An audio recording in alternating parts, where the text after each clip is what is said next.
Shalom Ubracha, nous poursuivons avec la troisième Mishnah du troisième Pérec. Nous avons vu le principe de Chazaka lorsqu'un homme a acheté un terrain, a acheté une maison, il a un shtar, un acte de vente, d'achat, c'est la preuve qu'il est propriétaire. Les Chachamim nous ont dit qu'en général, un homme ne garde pas plus de 3 ans son shtar. Et donc, pendant ces 3 années, bien sûr, si le propriétaire vient dire « mais tu m'as volé mon terrain », il va lui montrer le shtar.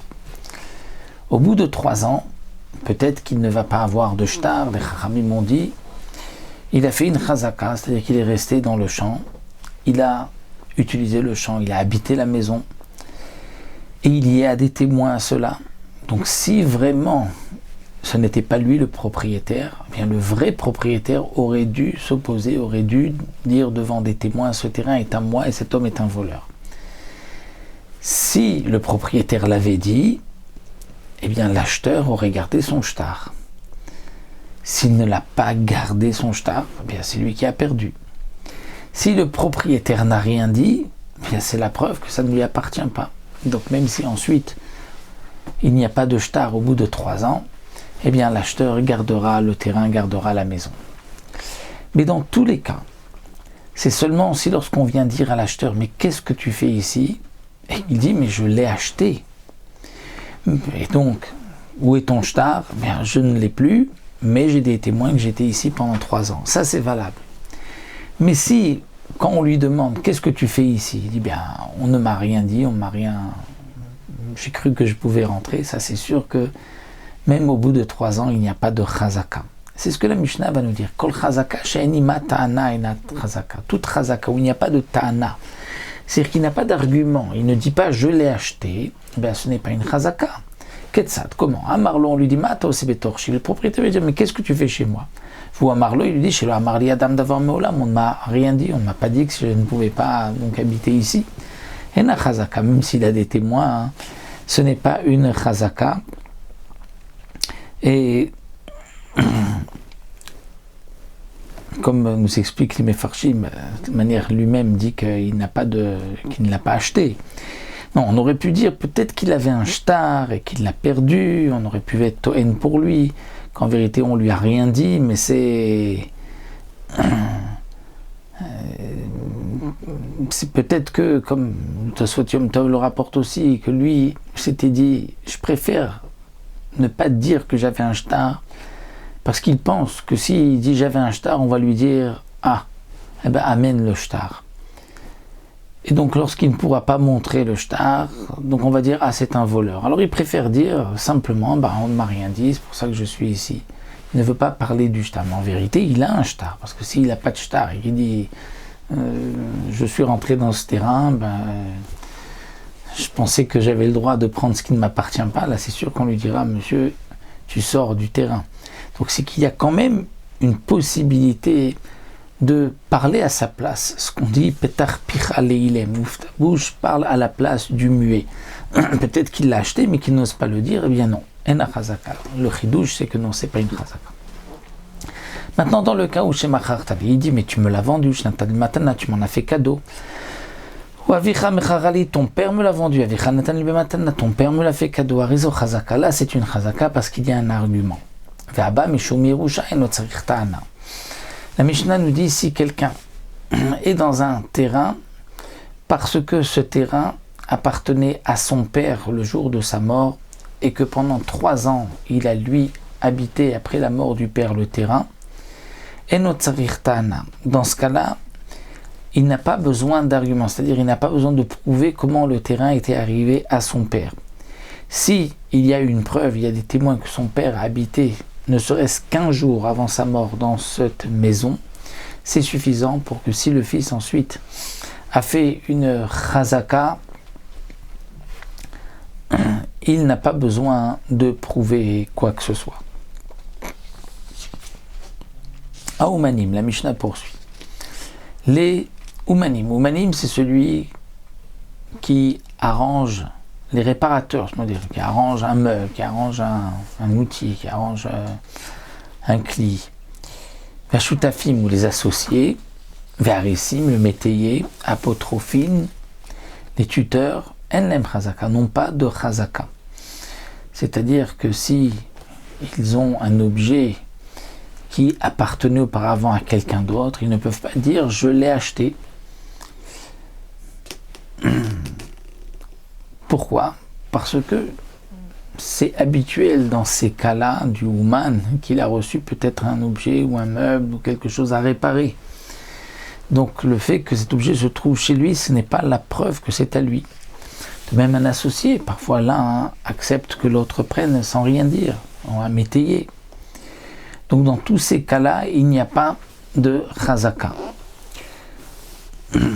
Le Barthénoura nous dit, on parle dans le cas où le kli est devant nous, chez le Ouman, chez cet homme-là. Mais si, chez le réparateur, le kli n'est pas là, et quelqu'un vient dire, tu sais, je t'ai laissé un kli et tu ne me l'as pas rendu, et que le Ouman dit, c'est vrai qu'il était chez moi, mais tu me l'avais vendu, là on fera confiance au Ouman. Pourquoi? Parce qu'il a un migo. Il aurait pu dire, je ne te dois rien, je te l'ai rendu.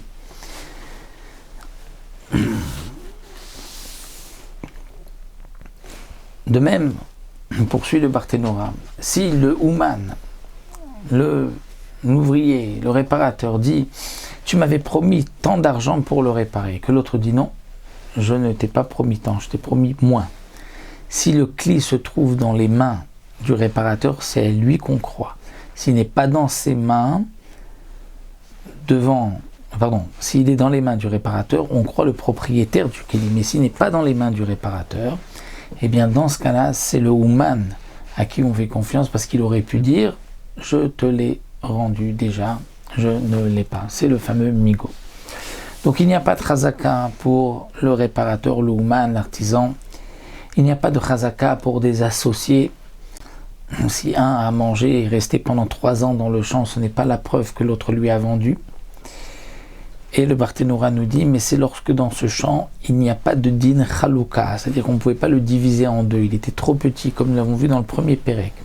Mais si ce champ était suffisamment grand, on aurait pu le diviser en deux, et que l'un est resté donc 3 ans, c'est une chazaka, parce qu'il peut dire cette partie, on s'est partagé, et puis cette partie-là, je l'ai gardée pour moi.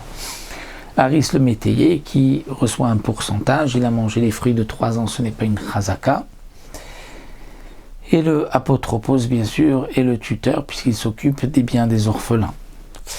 La Mishnah continue, En laïsh chazaka benirse ishto.